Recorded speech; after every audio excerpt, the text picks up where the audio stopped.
Right. Many students who started during the pandemic haven't had the chance at a normal college experience yet.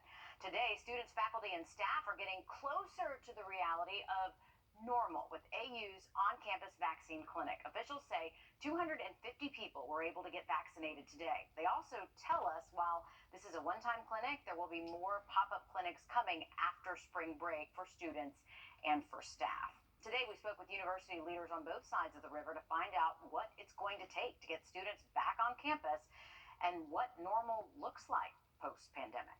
At AU's student vaccine clinic, school and health leaders say getting this vaccine into as many arms of their students and staff members is the key to bringing back a normal school year come fall. Students line the hallways of the Jaguar Student Activity Center to receive their first dose of the COVID vaccine. Health leaders say this clinic is the first step to returning to a normal school year where students can return to campus and enjoy campus life and activities. For incoming and current freshmen, they've resorted to going on virtual and 3D tours, never actually visiting the campus. School leaders say they hope this vaccine will eliminate the need for those resources. Today, 250 students, faculty, and staff scheduled to get their vaccine just in time for spring break. Students say this vaccine will open up opportunities, especially for first-year students to truly experience college life. I think students are going to be extremely excited about it. I know our first years had a really tough time just being able to get to know each other and be able to form those study groups and those bonds that they need to carry on past the workforce. AU says that they plan to have more pop-up clinics like this for students after the spring break period. Coming up at 6, we hear how AU is trying to reduce some of that hesitancy around campus. Reporting in Augusta, Wrdw on your side. Officials tell us the vaccine will not be required for students to return to campus. That's because vaccines are still in emergency authorization use. Once the vaccine gets full approval, we're told that could change. We also spoke with health officials to find out why it's so important to get this group of people vaccinated. And the more we vaccinate this population, the more they see it amongst their friends and peers, the more likely we're going to get more and more of these individuals vaccinated. So Also today, Senator Ruff here on News 12 at 6 o'clock. Augusta is in the spotlight again with another film and production downtown, and Mel Gibson is one of the stars, complete with a trench coat and a gun. This is video we were able to shoot some today on Broad Street, and if you've been downtown, you might have noticed all the detours in place. Those will stay in place until tomorrow morning, so it's a very busy few blocks right there with Mel Gibson out in the middle of the street in broad daylight, waving a weapon around, Meredith. I know. So over the weekend, someone posted a picture of him on social media, so the cat was kind of out of the bag this weekend. Right. I mean, you never know who's going to be in Augusta, especially this close to Masters Week, but wow, this is it reminds us of when the Mule was shot here. Clint Eastwood was in downtown Augusta. A lot of buzz about that, and so the fun. Suicide Squad shooting over at the old law enforcement center. So the lights, the camera, the action back. I understand they're shooting indoors right now, but they'll be shooting until about 8 o'clock tonight. But that is a great thing to see. Of course, it's good for the economy to have this kind of production in town. The people come into town, they have to eat, they build sets, and that money stays right here. But just not a bad day for Mel and the crew to be working outside. Perfect conditions, really, Riley, and you can't order up much nicer weather. It really cooled down since the weekend. It really did. We had that front that brought us the storms on Sunday, and we've cooled off behind that front. A beautiful day, bluebird skies, and temperature's been close to 70 for many of us, so kind of just a little bit closer to average after dealing with some intense heat over the weekend. We're at 72 over in Augusta and Aiken, actually, as well. You're hitting the low 70s here this afternoon. We're at 68 in Barnwell, 69 in Bamberg. Looking like a nice evening. We're going to stay dry, and skies are going to stay clear as well. Temperature-wise, if you're stepping out this evening after sunset, we'll be dropping into the 50s. And with clear skies and calm winds today, that means our temperatures will be able to cool off very quickly. By tomorrow morning, we're actually anticipating places outside of the Augusta metro to potentially get down into the 40s and potentially even low 40s at that. Daniel Field will likely stay closer to 50 degrees, so a little bit more mild of a start if you live inside the metro. Now here's a look at our headlines for the rest of the week. A little bit of a cool start early tomorrow morning, but tomorrow afternoon actually looks warmer than today. Can't rule out a few showers tomorrow, but our highest rain chances are going to be on Wednesday, and potentially we could see some stronger storms move through Wednesday afternoon and evening. We'll have much more coming up in the full forecast. All right, thank you, Riley. Richmond County officials are looking for 2 white males. They're accused of stealing a catalytic converter from South Haven Baptist Church. There was also a white female involved in the theft, but she is not in these pictures. Police say this Ford F-150 was used by the suspects after they stole the converter from a church van. If you have any information, please call the sheriff's office. Today, both sides of the Derek Chauvin murder trial gave their opening statements, making for an emotional scene inside and outside of that courtroom. Jurors watched as Minnesota officers detained George Floyd. The jury also watched as Chauvin knelt on Floyd's neck for nearly 9 minutes. The defense claims Floyd was drunk and on drugs, while the district attorney says Officer Chauvin tortured Floyd and used unnecessary force. You will learn that a number of the bystanders there called the police on the police. Genevieve Hanson, the first responder, called the police on the police. You'll learn that Donald Williams, the young man who's very vocal, security background, mixed martial arts background, saw the pressure that was put on the neck. He called the police on the police. Mr. Camaro, you will hear, described Mr. Floyd as drunk and that he could not control himself. That trial continues tomorrow, and we'll have updates for you right here. Groups against Georgia's new voting bill are calling for some major sporting events to boycott events here in the Beach State, including the Masters, which happens to be the property of Augusta National, not a PGA-run event. Today, Georgia Lieutenant Governor Jeff Duncan speaking out about the contentious language in that bill. Well, unfortunately, the outside edges of both parties have controlled the messaging here. We've got folks on the far right that are trying to claim this as some sort of calculated response to the great hoax that played out for 10 weeks.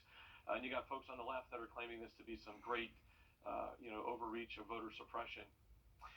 Meanwhile, President Biden says the bill is an atrocity and says the Justice Department is taking a closer look at the bill.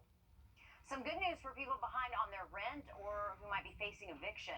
Today, the Biden administration is announcing an extension of the evictions moratorium. The mandate was set to expire Wednesday. It's now set to expire June 30th. To be eligible, a couple must make less than $198,000 or $99,000 for singles. According to a Census Bureau survey, 10 million Americans are at the risk of eviction or foreclosure. Unemployment numbers in Augusta are trending down. Around this time last year, the city peaked at 10.4%. The rate, now just 4.8%. And even though the rate is trending down, many people are still out of work. Thousands of Georgians still applying for unemployment payments. The Georgia Department of Labor has paid out more than $20 billion in unemployment claims within the last year. That is the most money ever paid out since the department formed. The number of claims and new federal rules make more people eligible to file, and it's challenged the department workforce in meeting all these claims. Commissioner Mark Butler says the number of claims and the number of job openings just doesn't line up. What we think is really going on is that because of how unemployment is currently structured right now with all these federal enhancements, it's really incentivizing people not to go back to work. And the employers are having to compete with unemployment that's paying on average anywhere from $14 an hour up to $16 an hour. Butler says 80% of all unemployment claims are not the typical filings where someone gets fired from a job, or if your filing reason is different than you typically file, you might still be eligible, but you do face a longer process before you can receive any payments. State lawmakers in Georgia passing a bill to make cocktails to go a permanent option. Officials say the revenue from the option has helped keep some businesses open. They say the cocktails to go will be a critical lifeline for businesses going forward. The bill now heads to the governor's desk for his final approval. Officials in South Carolina announcing a new website for paying and receiving child support. There will be a new standalone portal on the Department of Social Services website. Parents will now have 24/7 access to their case status. You do have to create an account, but once you do that, you'll be able to see your latest payment status. You'll also have access to payment history and upcoming hearings. A boil water advisory has been issued for people in Warrenville. This is for customers on the Valley Public Service Authority water system. Officials say they are working on repairs to the water system, and that will cause some interruption of your service. Once the water is back on, it will need to be boiled for at least 1 full minute. Officials say there's no evidence of contamination, but because of the interruption, this needs to be done as a precautionary measure. Over in Grovetown, Councilwoman-elect Soretta Smith now officially sworn into office. The event was this morning outside City Hall chambers. Smith fills the empty seat left by the late Alan Transu. She is an Army veteran living in Grovetown for the past 15 years. She won with more than 70% of the vote against opponent Marcia Keating. A lot of us are using hand sanitizer every day, but could the one you're using be bad for your health? We're going to look at some new data and what you need to know to stay safe. And we do bring back the chance for a few showers Tuesday, but Wednesday is looking like the more likely time frame to where we could potentially see some thunderstorms. Much more coming up in that full forecast. Are you current? You know, these days people are using hand sanitizer sometimes several times a day. Or dozens of times a day. But new research is coming out about a dangerous chemical in several different brands of sanitizer. Dr. John LaPook breaks down what you need to know. David Light runs Valisure, an independent lab and pharmacy that tests drug products for quality. Over the last several months, they started finding benzene, a known carcinogen, in some hand sanitizers. Honestly, I was shocked. It might very well be the most well-known compound that is dangerous to humans. Valisure's chief scientific officer, Corey Kuchera, walked us through the testing process. So this peak represents the amount of benzene that's in this bottle. Correct. And that's high? That's high. In the early days of the pandemic, the FDA relaxed standards on benzene levels in liquid hand sanitizers, according to Dr. Leonardo Tresande. There was an effort to really increase hand sanitizers and the availability. The FDA allowed liquid hand sanitizers to contain benzene in a concentration of up to 2 parts per million. Valisure tested hundreds of products for benzene. Valisure says of 260 products, 21 from 15 brands tested above the FDA interim limit. The top 3 tested between 6 to 8 times higher than allowed.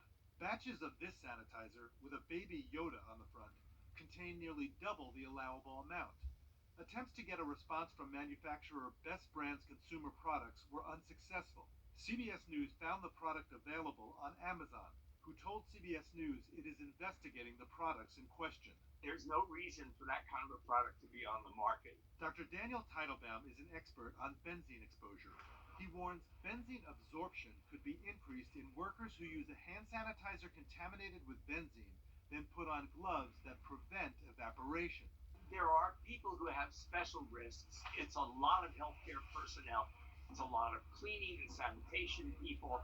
In a statement, the Walt Disney Company said it launched independent testing on the Baby Yoda sanitizer and has instructed Best Brands to withdraw the product until more is learned. Dr. John LaPook, CBS News, New York. Yeah, and it's not the kind of thing you want to have to worry about during a pandemic when No. we're all really using the stuff a lot. But Valisure has petitioned the FDA to launch an investigation and maybe recall those the rest of those ones on the list that they found. Yeah, the FDA is reviewing the petition and continues to test sanitizer products and monitor the market. But, you know, when you see something in the store, especially something like that, you expect it to be safe. Yeah, you do. All right, to weather now, and we have absolutely no complaints today. It's just a brilliant Monday. After kind of a warm and stormy weekend, it really cooled off quite a bit. It's hard to come to work today, actually, Riley. I know. Did we exchange the days? We wish we could change this for the day we had yesterday to end the weekend, but picture perfect conditions out there for us. We're seeing temperatures close to 70, which is closer to average. We were hitting the 80s this weekend, so it feels much cooler, but it's actually where we should be for this time of year. But 72 is very comfortable for us. We have clear skies, calm winds as well, so it is going to be a little bit of a chilly night. But the main thing we're looking at this week, 3 different things. So for your Wednesday, we have the potential for a few stronger thunderstorms. That's mainly for Wednesday afternoon into Wednesday evening. Heading into Thursday, we'll likely see some lake wind advisories issued, expecting some fairly breezy conditions behind those storms Wednesday for your Thursday. And then some fairly chilly air shows up later into the week, waking up Friday and Saturday morning, potentially close to freezing. Definitely not ruling out a frost advisory or potentially even a freeze warning across some of our counties heading into Friday and Saturday. Here's a look at that severe weather risk. This is from the Storm Prediction Center. This is for our Wednesday afternoon and evening. It is a marginal risk, so a 1 out of 5 on our threat scale. Not anticipating widespread severe storms by any means. It's just a few of these storms that roll through Wednesday have that potential to produce some stronger wind gusts, maybe even some smaller hail. The tornado threat is very, very low, though. Not anticipating much of a threat with that heading into Wednesday. Now, these storms will be up ahead of a fairly strong cold front, so behind the rain, we are anticipating those fairly cold temperatures, waking up Friday, Saturday morning within a few degrees of freezing, so that's definitely enough to produce some patchy frost. And if you live north of Augusta, you actually have a decent chance of seeing those freezing temperatures, so I would hold out from planting anything just yet till we get past this weekend. High pressure is bringing us beautiful weather out there this afternoon. This is going to be our weather maker that brings us that potential for some showers starting tomorrow, but more likely on Wednesday. Heading into tomorrow afternoon, there you go. The potential is there for a few isolated showers. Not much. I would say you stay mostly dry on Tuesday. The better rain chance is going to be late in the day on Wednesday, but the first half of your Wednesday does look dry. Most of these showers and thunderstorms will be forming up ahead of that front that finally moves through Wednesday night. Just that low end chance we could see a few stronger wind gusts in some of these storms that do move on through. Overall, that threat does look fairly low for most of us, but something we are going to monitor closely over the next couple of days. With that strong front, it is going to bring us some breezy conditions. Tomorrow looks relatively calm, but Wednesday, Thursday, we likely will see some lake wind advisories issued across the area. For our Good Friday, looking chilly early on, but a fairly nice day, expecting highs close to 60 and plenty of sunshine through your Easter weekend. Riley, thanks a lot. From eating ramen noodles to competing for $1 million. Coming up, we're going to show you how this college entrepreneur changed his life by changing his shoes. My whole body went through the wall. Female veterans suffering visible and invisible wounds from their service, and the I-Team finds care for women who serve has lacked for decades. Tonight on News 12 at 6 o'clock.